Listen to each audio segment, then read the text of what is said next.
concernant le premier groupe de règles, donc les règles qui s'appliquent avant la manifestation, la plus grande, la plus grande difficulté qu'ils rencontrent ceux qui organisent les réunions publiques et les manifestations publiques, c'est que l'administration dit que l'administration peut prendre une mesure interdisant la tenue de la réunion publique sur motif d'ordre public. Alors, l'ordre public soit un motif d'interdiction d'une réunion publique ou d'une manifestation, ça n'a rien de proprement burundais. On le trouve même dans d'autres législations.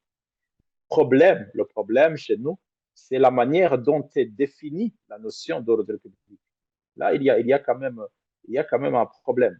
Il y a quand même un problème parce que la définition que donne la loi de 2013 est trop large et donne des pouvoirs démesurés à l'administration. Elle dit que l'ordre public s'entend comme l'ensemble des règles obligatoires touche à l'organisation de la nation, à l'économie, à la morale, à la santé, à la sécurité, à la paix publique, aux droits et libertés essentielles de chaque individu.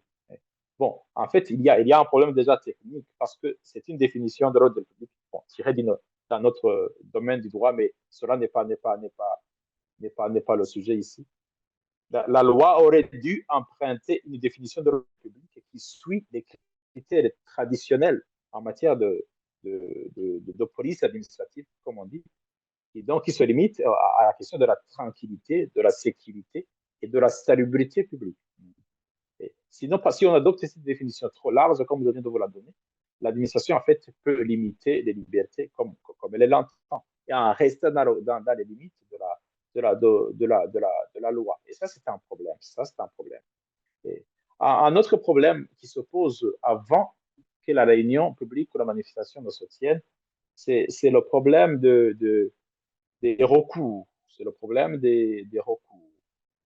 Parce qu'il faut le préciser. Donc, lorsque l'administration a dit que la réunion publique ou la manifestation ne va pas se tenir, eh bien, les organisateurs de la réunion publique ou de la manifestation peuvent faire recours. La loi donne deux types de recours. Il y a ce qu'on appelle un recours hiérarchique, c'est-à-dire si l'administrateur refuse, on peut aller chez le gouverneur. Si le maire de la ville refuse, on peut saisir le ministère de l'Intérieur. Mais et il y a un recours juridictionnel, donc on peut saisir aussi la cour administrative. Alors, la, la loi ne donne pas de délai en délai lequel la cour administrative doit avoir décidé pour que, sur le bien fondé de l'interdiction de la réunion ou de la manifestation. La loi dit tout simplement que la cour administrative décide selon une procédure d'urgence. Ça sera très imprécis. Et le problème, c'est lequel alors? Le problème, c'est que, justement, la cour administrative peut prendre un mois, deux ou plus avant d'avoir décidé, s'il décide un jour. Et les gens qui avaient organisé la réunion publique ou la manifestation ne la feront finalement pas parce qu'elle aura perdu son sens, elle aura perdu son opportunité politique. Parce qu'on ne peut pas prévoir une organisation, une manifestation pour réagir à un fait social aujourd'hui et finalement avoir la retorisation de l'affaire 5 mois après. Ça n'a pas de sens. Ça n'a pas de sens. Le deuxième groupe de règles concerne la gestion de la manifestation lorsqu'elle est en train de se tenir. Là, il y a un problème. Il y a un problème. Le premier problème, c'est que la loi ne clarifie pas bien les rôles respectifs des représentants, des organisateurs de la manifestation et les forces de l'ordre. Les forces de l'ordre. Dans d'autres systèmes, il y a un mécanisme bien clair de ce que l'on appelle la gestion négociée de l'espace public, dans laquelle on voit bien qu'il y a bien sûr un rôle essentiel reconnu aux organisateurs de la manifestation, mais aussi il y a un rôle joué par la police pour encadrer la manifestation, pour faire en sorte, par exemple, que des comptes ne perdurent pas la tenue de la manifestation. Mais cela n'est pas bien clarifié dans la loi de 2013 qui organise la réunion publique et les manifestations sur la voie publique au Burundi.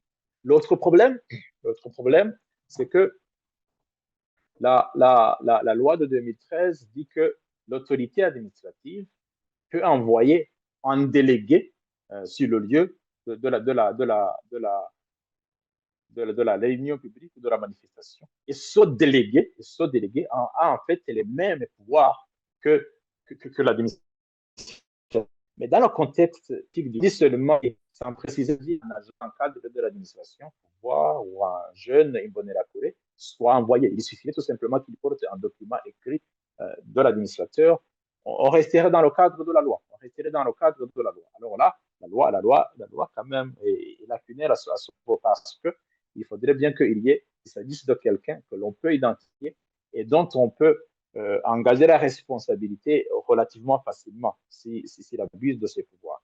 Passons au troisième groupe de règles, c'est-à-dire aux règles qui s'appliquent après la manifestation. Donc, l'engagement de la responsabilité civile et pénale, s'il y a eu des infractions qui ont été commises, elle ne distingue pas clairement la responsabilité personnelle des destin et la responsabilité des organisateurs ou de leurs organisations.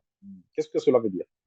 La loi, par exemple, si vous lisez les articles 24 et 25 de la loi, elle donne des possibilités de punir les responsables des organisations politiques ou de la société civile pour les faits, en fait, qu'ils n'ont pas commis eux-mêmes, mais commis par des manifestations, des manifestants plutôt qui peuvent être leurs membres ou d'autres personnes. Alors ça, c'est clairement injuste. Il est dit tout simplement les infractions commises pendant la manifestation. Alors, ici, ce que l'on aimerait sur le plan de la responsabilité pénale, c'est que les gens répondent personnellement de les infractions. Et il n'y a pas de responsabilité pour autrui en droit pénal. La deuxième chose, c'est que la loi donne la possibilité à l'administration, en fait, d'engager la responsabilité administrative des organisations de la société civile ou des organisations politiques consécutivement à ce qui a été commis pendant la manifestation, c'est-à-dire la possibilité de sanctionner ou même de suspendre ou de dissoudre même une organisation pour un fait qui peut ne pas avoir été commis clairement par un membre de cette organisation. Alors, les articles 25, les 24 et 25 sont assez flous, surtout interprétés compte tenu du contexte du Burundi. Alors, nous faisons des propositions sur la manière de revoir l'arrangement de ce chapitre sur la sanction pour que clairement les responsabilités soient distinguées. Les responsabilités éventuelles de l'organisation qui a appelé à la manifestation, les responsabilités pénales éventuelles des manifestants ou des dirigeants des organisations pour que les choses soient claires.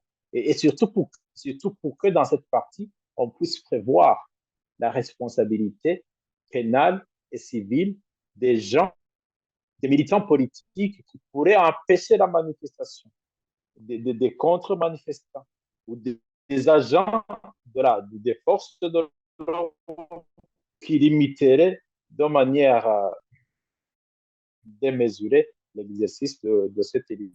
L'étude s'est focalisée sur les lacunes de la loi, mais lorsqu'on observe la vie des organisations politiques et des associations de la société civile au Burundi, on remarque aussi que l'administration ne connaît même pas cette politique comme le SNEL l'ont fait observer. Et parce que des fois, cette loi est brandie, en fait, pour limiter l'organisation des réunions des organes des partis politiques ou des organes de la société civile, alors que cela est très clair dans l'article 2 de cette loi, que cette loi ne s'applique pas aux organisations statutaires des partis politiques, aux organisations aux réunions statutaires des organisations de la société civile, et ainsi de suite. Donc, au-delà du travail de révision de cette loi qui doit être fait, pour que les droits et libertés soient vraiment une réalité, il faut que l'administration elle-même s'imprègne des textes qui l'administrateur produit, mais il faut aussi que ces textes soient enseignés à la police, à l'administration, mais il faut aussi que, il faut, il faut, il faut aussi qu'il y ait cet esprit d'ouverture qui permet, qui crée un bon contexte d'application d'une loi, n'importe laquelle en